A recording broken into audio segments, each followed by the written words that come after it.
Welcome back. This is game 2 between LiquidTyler and OptikZero for the BattleDex Team Liquid StarCraft 2 Open. We are here ready to go with game number 2. Countdown is 5, 4, 3, 2, 1, go. And we are into the action. Welcome. I'm DJ Wheat. Joining me as always, Chill. And we saw a pretty decent game there by Stalker by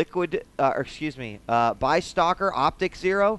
He is spawning in the southwest position here, and his opponent LiquidTyler as the blue Protoss in the northeast position.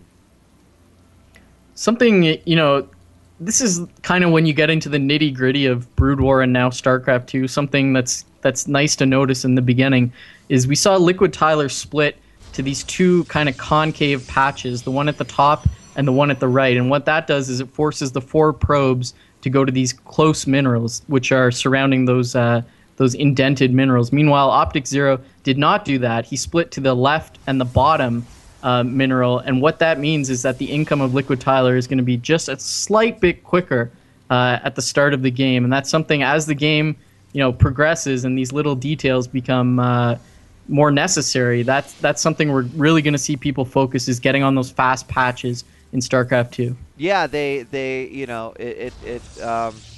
it continues to combine and just get higher and compound. And so I always feel like those little tiny differences do make a big deal at the end. Plus, you realize yourself you're making mistakes, and it can throw you off as well.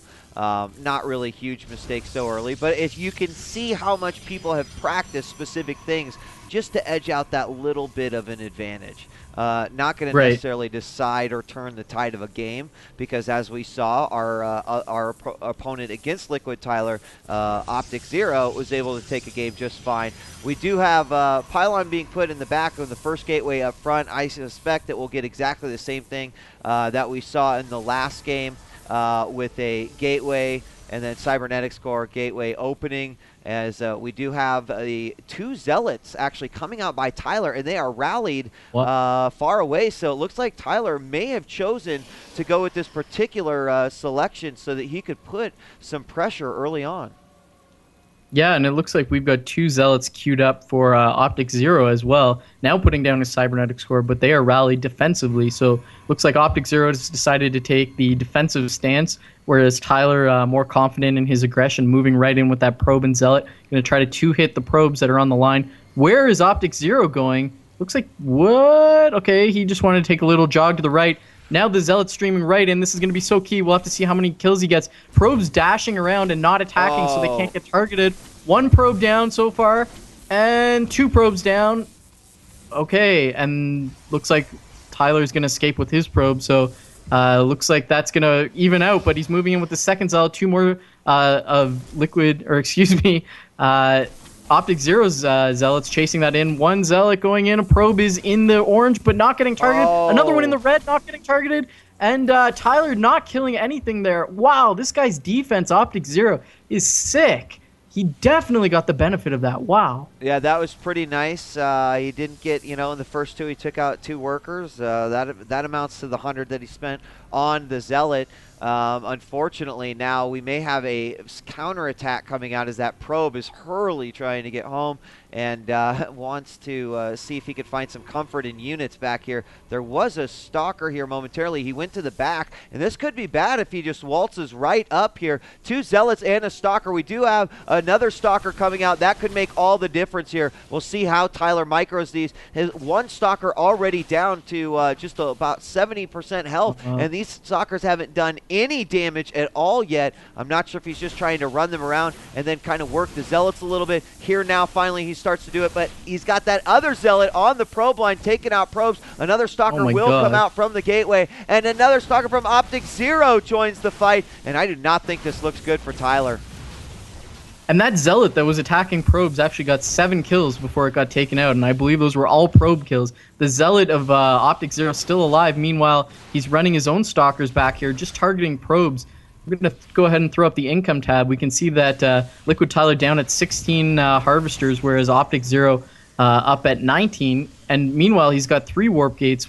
Tyler also on 3 warp gates. So looks like we've stabilized a little bit here. OptikZero clearly getting the benefit of or the better of that, but it's not going to be game ending, that's for sure. Well, it looks like Tyler's going to move out after that little push. I'm not sure if he sees that pylon over there. No, he doesn't, but he does see these 3 stalkers right out in front, and those stalkers need to get away. He does not want to fight with those numbers, and he has not yet done a cycle of warping in from his units. He's just now opening his warp gates, which means he'll have 3 more stalkers out likely, but I think that's going to put Tyler in the lead because he got his warps out first. As you can see, he's got 2 more stalkers warping in on the back. That alone could make the difference right there, how long it took OptikZero to open those warp gates. But look at that. It looks like Tyler's going to actually retreat back, take out that pylon. I think that's smart. He can't sneak any units behind his army, and now he's going to go back for the push.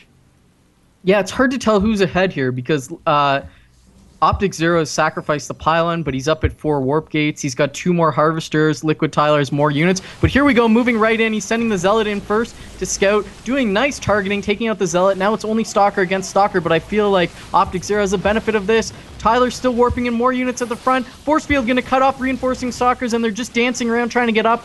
Now OptikZero going to take a second to reinforce with more Stalkers. Let's take a look at his warp gates. Cycling through. He's supply block now, getting free shots on the Stalkers, taking out one with that nice focus fire. Sentry going down. Tyler being aggressive here. He needs to pull back. He's behind. He's got to wait for another cycle of units. Bringing in the Sentry, but that's going to get sniped out almost immediately. Pylon going to get taken out. And LiquidTyler sent running home yet again, only on 3 warp gates, whereas OptikZero up at 4 warp gates and 2 harvesters ahead. So he can really just continue to put on the pressure. I don't know what Tyler's going to do to get back in the game at this point. Yeah, you know what? Even though he had the unit advantage there in terms of numbers, I guess considering how many probes were taken out, his economy was damaged there, and it was played nicely by OptikZero. I guess not giving him the benefit of the doubt. He's going to rush his Zealots in first to get these Stalkers to move back and then move his entire army. And oh no, if he takes out that pylon, it is going to be GG. And the second one, well, the reinforcing does manage to stay alive as, that was a Stalker's pylon. So we're going to have OptikZero just go right into the back of the base, start sniping away at these probes. He'll take out 1, 2, 3, a 4th one before he'll finally start targeting Tyler's probes, and he's just going to do as much damage as he possibly can. He does have, he has no way to reinforce here, but only 1 warp gate for Tyler. So as long as he can keep reinforcing this army, he should be able to stay ahead. He's got to drop this pylon down. There it goes, but it looks like Tyler wants to try to tip the scales once again. Yeah, Tyler's going to definitely try to finish the game here. He's down at 11 harvesters. He's not making any more harvesters, using his chrono boost on his warp gates. He's just trying to finish. OptikZero would do well to get a sentry out and try to force field the ramp, but he's not doing it. But a lot of Zealots out. Sentry cuts off the escape route, cutting down all the Stalkers. Zealots moving right up, and that is going to be it. OptikZero is going to 2-0 LiquidTyler. I bet no one would have predicted that except maybe OptikZero's mother, and that is what happened here. Very, very sick defensive play by OptikZero, moving in and hitting nice timings to finish this game. LiquidTyler has no outs left, not making probes, down at 11 harvesters. He can just sit in his main base and basically wait to take the blow. Yeah, I think, and actually I did talk to OptikZero's mother before the match. Even she did not expect this at all. And wow. it was really, I think it came down to just the economic advantage that OptikZero found himself after taking out a lot of those probes, splitting those Zealots and just kind of like microing his army properly, keeping Tyler busy, not even realizing that his probes are going down. He ended up having to attack with them, and there we're going to see this pylon go down a second time. That was another big thing from Tyler that really didn't work out in his favor when he had the pylon go down the first time. He's going to drop this one as well, and then the other one, and it will be GG. No way to match this army with only a single warp gate coming in. And yeah, I'm surprised as we knew there'd be a Protoss in the final, but I don't know that we knew it was going to be OptikZero in the final. So he will move on as he now goes for that Nexus, and LiquidTyler's map selection of Steps of War will not go in his favor, and we will see a fairly quick 2-0 there from our enemy Protoss, OptikZero. And you know, if I try to infer some reasoning from Noni's play and what he's doing now, it feels like he just didn't give any respect. And look at this. The Manor Nexus in the old base of LiquidTyler. Oh. That stings, man. There's nothing like a slap with a white glove like putting down that Manor Nexus. But I feel like Tyler just played a style where he gave no respect to Liquid or OptikZero, excuse me, actually being eliminated here. He has no more forces, forced to leave the game, no GG. With no GG and staying in the game so long, I feel like he just didn't give the respect to OptikZero that he deserved from this result. And we can kind of see that playing 3-gate Blink and just trying to finish with Micro, yeah, against Protoss, I don't feel like that's very solid. That's something where you say, look, I'm better than my opponent. I can out-micro him. Let's do this. Not too many, or there's not too many outs from that. If it doesn't go right, there's no contingency plan. And again, OptikZero just sat back, kind of sprung, absorbed the attack, and then countered, and it worked beautifully for him. And he really deserves to be in the finals coming out of this match. I'm curious to see what he'll be able to do in the finals. Of course, his next matchup is going to be versus a Terran or versus a Zerg, and that completely changes everything. But I have to agree, aside from maybe a few minor mistakes that we saw in the very early stages of Game 1, he really seemed to hold on well. Obviously wasn't panicking, chill, handled Tyler nicely, and that's a tough thing to do in itself, is go up against an opponent who has a lot of experience like Tyler, both in Brood War and in StarCraft 2. Certainly maybe carrying much more name recognition than OptikZero, but he is able to put himself on the map here, as he will move on to the grand finals, and we will have the next semifinal happening here shortly. And I've got to see if I have got the I do have the reps. So I'll tell you what we're going to do here is we're just going to take a quick break while we load up the replays. And, of course, when we come back, we will have our next set of games. Do you can I confirm with you that before we take the break, that you have those as well? I have them. Okay. I can confirm. Confirming. Confirming, calculating.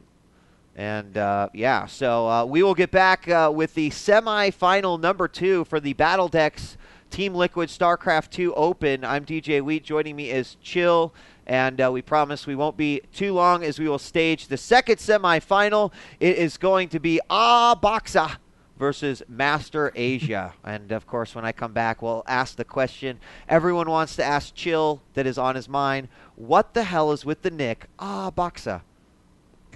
You'll have to wait until the break before we get to that. I'm not going to let you answer that quite yet. So, all right, guys, we'll be right back with more BattleDex Team Liquid StarCraft 2 Open. Don't go away.